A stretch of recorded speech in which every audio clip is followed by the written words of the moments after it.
Welcome back, my name is Arya and I don't waste your time, so let's get straight into it. Ladies and gentlemen, in today's video, we're going to be talking about ASML. It's frankly becoming ridiculous, the valuation at which this company is trading at for being such a high quality business with so much secular growth in the industry. The fact that it has been mispriced for as long as it has been, again, it's a bit ridiculous. We'll kind of cover it in a second here.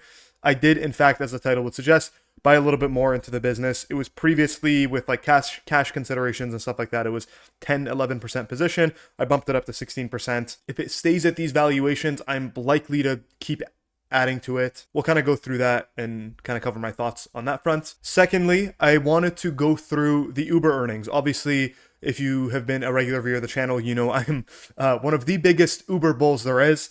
In December, when the consensus was at $60 per share, that Uber is going to zero and it's going to get disrupted by autonomous vehicles. I was frankly one of the earliest peoples in sort of FinTwit and YouTube and everything like that. And this is all public, by the way, so you could go back and find it if you really wanted to. But I was very early on the Uber train. Obviously, we know how that's kind of turned out, and strategically, they're in a great position to kind of actually benefit from autonomous vehicles. Again, we'll kind of cover that story in a second here. And then lastly, I did want to very briefly touch up on Shopify earnings. I did a hour-long deep dive on them, which I'll link it in the corner, and I'll include it all the way at the end of the video if you want to watch it after this one. This is one of the most under-the-radar powerful businesses in the world. It's truly one of the greatest companies on earth, and it gets nearly no coverage. It's one of the best tech companies in the world. It's likely to be a $1 trillion market cap at some point in the future. It benefits from so much secular growth in just the e-commerce industry just growing in general. Again, just a phenomenal business. They absolutely blew expectations with their earnings. One of the most impressive quarters I have probably seen over the past couple earnings seasons. Definitely over the past couple earnings seasons, maybe over the past couple years, if anything. The stock reacted appropriately as well. So anyways, to kind of set the stage with ASML, I think the best thing we could do to kind of start us off is to showcase how it trades in terms of valuation. Now, actually, before I show you the valuation, I'd like to show you another chart. And by the way, if you don't know what ASML is, I'll give you the super quick, like 30-second elevator pitch. They make machines. I've repeated it myself so many times. I'm sure some of you are sick of me giving the same explanation over and over again. But anyways, they make machines that end up printing the chips for, you know, like your iPhone, laptops, computers, all sorts of technology. They make the really big machines. So they themselves don't manufacture the chips. That's like Taiwan Semiconductor, Samsung, or Intel. Those are the companies that actually manufacture the chips. But those three companies I just named, they are the customers of ASML. So ASML sells them. These are huge, like multi-$100 million machines that like point the laser and print them. Hopefully you guys get it. And so the machines come in different flavors, a lot of different flavors, but they're sort of generalized into two categories. There's DUV, which is for like basic electronics. Like you imagine like, you know, the electronics that go in a toaster or like a fridge, some car parts, stuff like that. Or like memory chips for, you know, like storage and like the memory of like your iPhone and stuff like that. Those are considered simplistic chips. And then there's EUV, which is for more advanced chips. So like the NVIDIA H100s or the Apple's M1, M2, M3 chips, right? Stuff like that. That's those are logic chips that like they're more complex essentially. And so the chart I want to show you guys here is I've pulled up, and maybe it would be best if I turn one of these different color. There we are.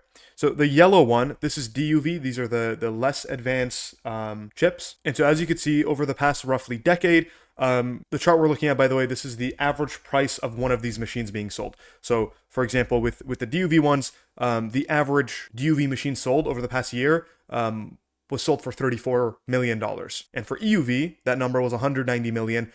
In some cases, actually, the EUV machines are sold for in excess of $400 million. So very expensive machines, but obviously they run basically forever. And then other than the actual capital cost of making them, the ongoing operating expense of having them running isn't much. So the cost really is in the upfront capital investment. But anyways, going back to it. With the DUV machine in particular, ASML hasn't been able to increase the price of these that much over the past decade.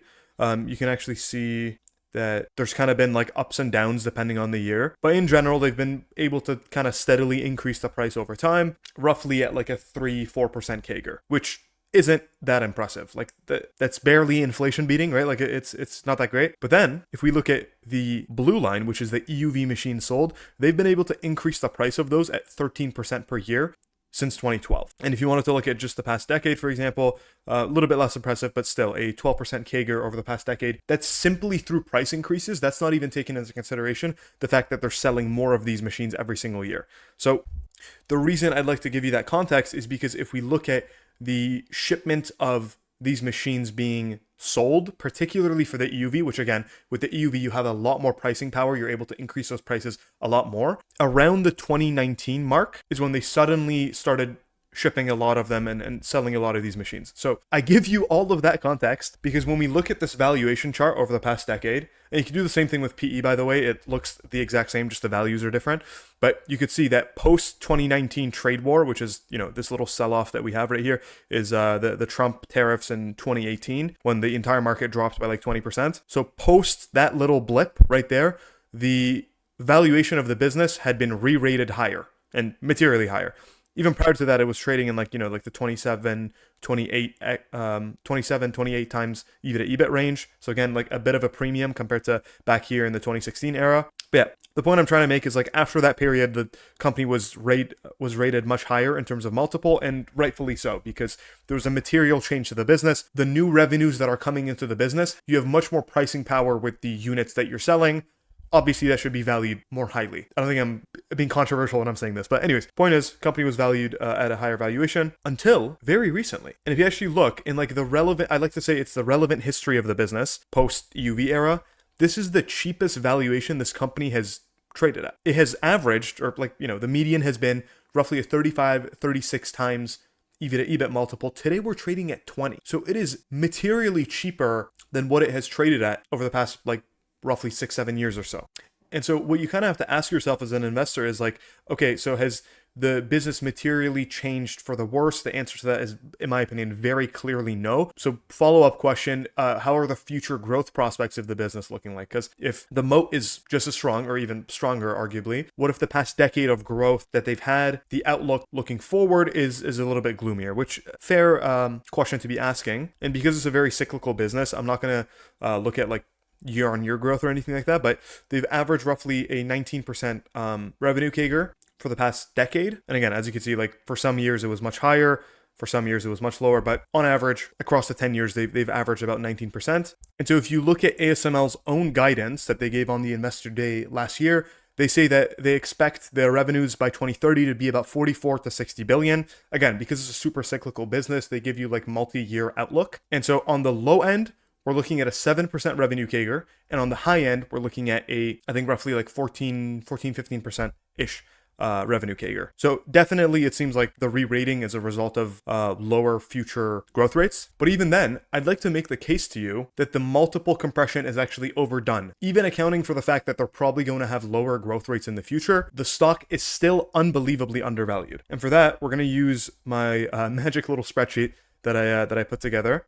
And so long story short, the way that this works is you input some expectations in terms of how much you think their buybacks will be, or in this case, I'm saying a 2% buyback plus a 1% dividend yield. And then I've put in the lowest point of their own guidance. Now, some of you might make the argument to me that, oh yeah, they might even come under that and whatever. At some point, I think you're being way too pessimistic with your assumptions. But anyways, I literally put in the lowest revenue CAGR until 2030, which if we take the 44 billion divided by what they made in euros in trailing 12 months, accounting for the fact that we have 4.5-ish years left, you come out with 7.1% revenue CAGR. And then we're saying their operating income margins just don't expand, which if you look at the operating income margins or the operating margins on any time frame, all they've done is expand. So in this case, we're just saying it just remains flat at 35%. And so today the business trades at 21 times operating income. If we assume that it still trades at 21 times operating income by the year 2030 with literally the worst possible assumptions you could come up with, margins don't expand, the buyback essentially stays flat, which they historically have dipped more into the bank and done more buybacks when the valuation is cheap, and you come in with the lowest revenue, the lowest point of your guidance in terms of revenue growth, you still get a double-digit return. And so the point I'm trying to make with this is that these are really pessimistic assumptions to be baking in. Add on the fact that we're at multi-year lows in terms of valuation. I really don't think the valuation gets cheaper from this point. Back in 2016, when the business was fundamentally so much weaker, at worst, it traded at 18 times operating income. Obviously, like given where we are today with the moat of the business, it's a stronger business, should probably trade at a higher valuation than what it traded at a decade ago. But anyways, with all of that pessimism built into our assumptions, we still end up getting a double-digit return. And so the point I'm trying to make with that is like, what if we're mildly better than the worst case scenario? Not even like a realistic scenario, but like a conservative scenario. What if we do 37% operating margins instead of 7% revenue growth? We do 10%, which is still below the midpoint. So it's on the lower end of their 2030 guidance. We just leave the buyback as is. And let's say it only goes up to like 25 times operating income, right? So still pretty conservative assumptions. We end up with like a high teens CAGR for the next 5 years. You're more than doubling your money. The stock by then would be 1,650. If we do the midpoint of the guidance, operating margins expand to 40%. And I should butt in here and say that the Morningstar reports expects or is building into their fair value section that like they think the margins will go to 44%. So I don't know. Obviously take that with a grain of salt, but I don't think 40% is that much of a reach for this type of business. And they get a little bit higher of a multiple. You're looking at north of 25% stock CAGR pretty comfortably here. You're looking at a $2,300 stock price 5 years out. So obviously I'm not saying like run out there, go buy the stock. Obviously not financial advice or anything like that, but the assumptions baked into this price are very low. If you could get past like the sort of black box aspect of the business, if you could get past how it's like a bit complicated and like all that stuff, if you can understand the business and like understand the moat and everything like that, in terms of like pure fundamentals and like how it trades in terms of valuation, this is one of the most attractive investments I've ever seen, pretty much. At the same time, like it has been flat for like the past year. So I don't know, who knows, maybe it's flat for another year. I made this point to a friend actually. I was saying like, because it's such a cyclical business, like would you really care if it was, you know, moving up like 5% per year for 4 years, but on the 5th year it doubles? Would you care in which sequence your stock returns came? Would you ultimately care if on year 3 it doubled or if on year 5 it doubled? Like you're holding this business for the long term, and like if you're watching a channel like this, I would assume like you're a pretty fundamentals driven, long-term driven sort of investor. If you're looking to make a quick trade off of it, maybe hold it for a year and then sell it for a quick profit, that's a total different ball game. Good luck trying to figure that out and good luck trying to predict that. But yeah, if you're in this for the long haul, if you understand the business, all that great stuff, like there's a sequence in which the returns come from. Does that really matter to you at the end of the day? Probably not. Moving on, Uber. What a fantastic report. The stock was down like a couple percent. It really does baffle me how this company is putting up like Hall of Fame numbers every single quarter, and just the stock just does not move. By the way, here on Fiscal AI, we do aggregate all the investor relations materials. So no more having to jump through investor relations pages. Do I download the PDF? Why did it go over to Excel, right? Like all of that garbage, like you don't have to worry about that. We have the report in here, the slides, the transcripts. You have AI summaries that you could use to kind of get a quick read on the earnings report. In terms of the actual report itself, it was fantastic. There's no other way to put it. CEO notes, our platform strategy is working with record audience, just means total number of users, frequency and profitability across mobility and delivery, but we're still only beginning to unlock the platform's full potential. Now with 20 autonomous partners around the world, they announced a $20 billion share buyback, and then their free cash flow hit $8.5 billion this quarter, which is just truly incredible. Like that amount of profitability is, I'm not sure, I would have to go look at the numbers, but I think that's ahead of like, you know, like Netflix, and I was very curious to know this, so I decided to pull it up. But all of these companies have less free cash flow than Uber, but they have a bigger market cap. So funnily enough, Tesla is here, Costco, General Electric, Abbott Laboratories, McDonald's, and Intuit. And then I think Netflix has like a little over $8.5 billion. So obviously Netflix, you know, has like a 600 billion market cap, 500 billion market cap. But yeah, they also have, this is very funny, Netflix and Uber have the exact same amount of free cash flow, but Netflix is valued 2.5 times higher. Granted, subscription business, recurring revenue, great stuff, 2.5 times higher. That's a big, big valuation gap. Moving on. So monthly active users grew 18% year over year. Or sorry, revenue, trips. Jesus Christ. Total trips grew 18% year over year. 15% of that came from just growth in terms of monthly active users.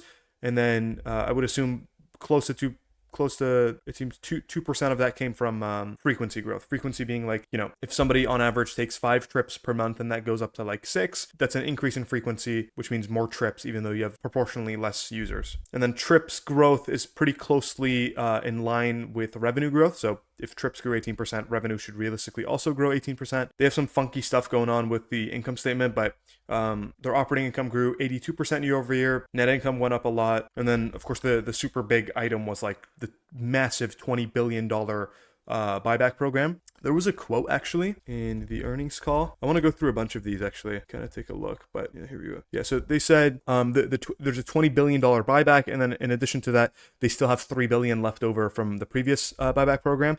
So that's about 12% of the market cap. Obviously, it's not going to be all in one year, because if they use up all of their free cash flow that they've made in the past 12 months, which they can't actually, and then if they also used up all of the cash that they have on their balance sheet, they still wouldn't be able to buy that. That's supposed to be a multi-year thing. They did, however, mention they've been historically allocating about 50% of free cash flow to buybacks. And then this directly from the CFO, I think that's a fair sort of way for you to think about how we will execute the capital return over the coming years. And then follow-up question, CFO gets asked about like, what are you guys thinking in terms of like other investments? I think probably the reason why the stock actually like was kind of flat to down was because they're not allocating like all of their free cash flow to buybacks. They're actually investing still a decent amount of money into like, I think there was like a Lucid deal and stuff like that where they're investing like 400 million into Lucid for Lucid to give them cars. Don't know the details on it, but anyways, yeah, the CFO says we're committing at least half our free cash flow over the coming years will go to share repurchases, and that's sort of our message we wanted to send with that very strong 20 billion share repurchase.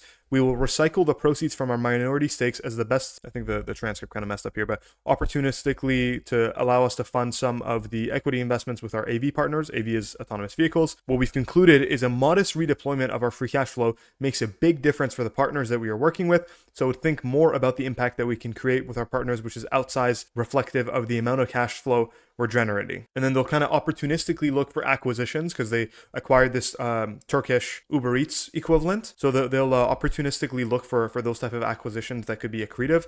But then in addition to that, they still have some capacity with the free cash flow that they do have to kind of help out their autonomous vehicle partners, right? That are like pretty capital intensive. So my takeaway from this is like, I'm pretty happy because they are putting a lot into buybacks, which was like, that's kind of part of my thesis is like, they make a lot of money. So realistically, like this has the opportunity to be like a share cannibal. And I would rather them with free cash flow dump into buybacks. I wouldn't want them to do a dividend, but I think I'm happy with them doing a buyback. The one thing I really don't want them to do is do a whole bunch of like acquisitions at like high valuations and stuff like that. So I like that they are open to acquisitions, but they're kind of opportunistically looking at it. If they could get like a pretty strong hold, for example, in Turkey, if they could get a strong position within a country that, you know, like they've been competing in that country for a number of years and like it hasn't gone well with Uber Eats, they're like a distant third position player, just go buy the number one player. You know what I mean? So like that type of stuff, I think that's fine. I'm happy with that as a shareholder. The other one that is a big question mark is Uber going to be a capital intensive business and start investing into a whole bunch of cars and stuff like that with like Lucids and all these autonomous vehicle partners? I didn't sign up for that. And so Dara kind of answers that Dara, the CEO, he kind of answers that in the follow-up question here. And so he notes with all of these, because it's not just Waymos, right? Like they mentioned they have like 20 autonomous vehicle partners that are on the Uber platform around the world doing trips. And so he says they kind of see three different business models that they'll offer to these partners, depending on, of course, you know, size, scale, what country they're in, all that type of stuff. First one is going to be the merchant model, where they pay a partner a certain dollars for per trip or per day, or sorry, I misread that. They pay partners per trip per day or dollar per day. And so the partners will have to they'll have like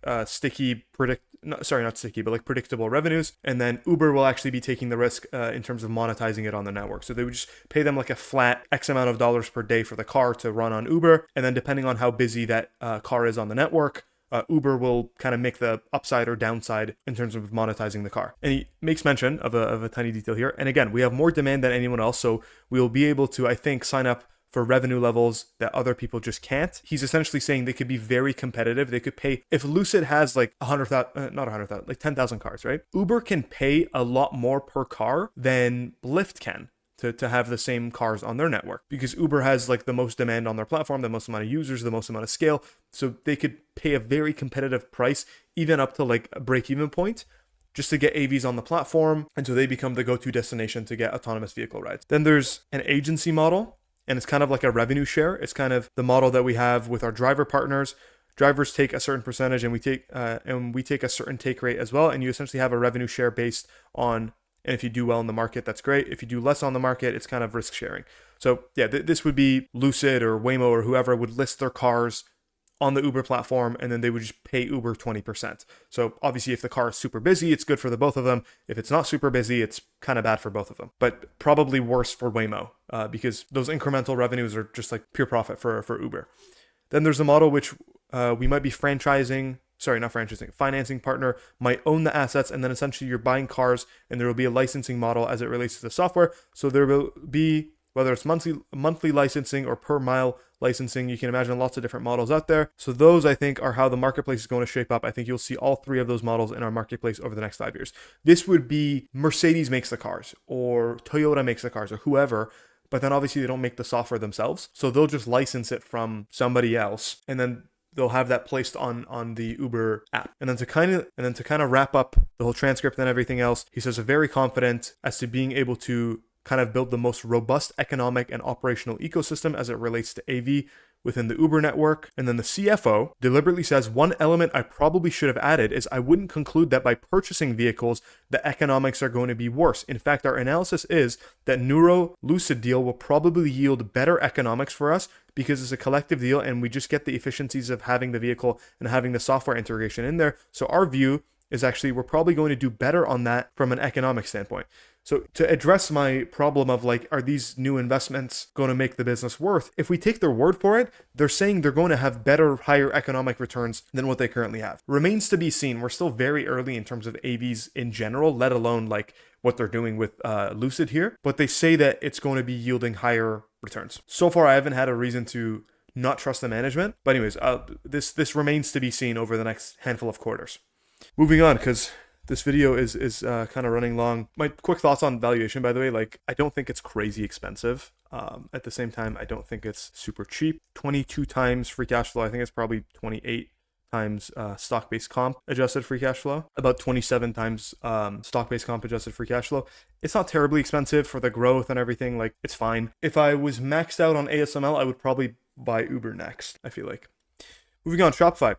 Quick sort of run through with this. I mean, the main detail that I kind of wanted to cover is just like the revenue growth is unbelievable. So I think they previously guided for like a low to mid-teens revenue growth. They came in at 31%, and I'm pretty sure they raised guidance as well. They also signed up Starbucks as a new logo. Just like you listen to the earnings call too, and it's just like everything's moving in the right direction. Harley is like so excited to just like talk about everything. He's like, yeah, we did this, and then we also did this, and then this went really well. And it's just a company that like you listen to what they have to say and like you read the reports.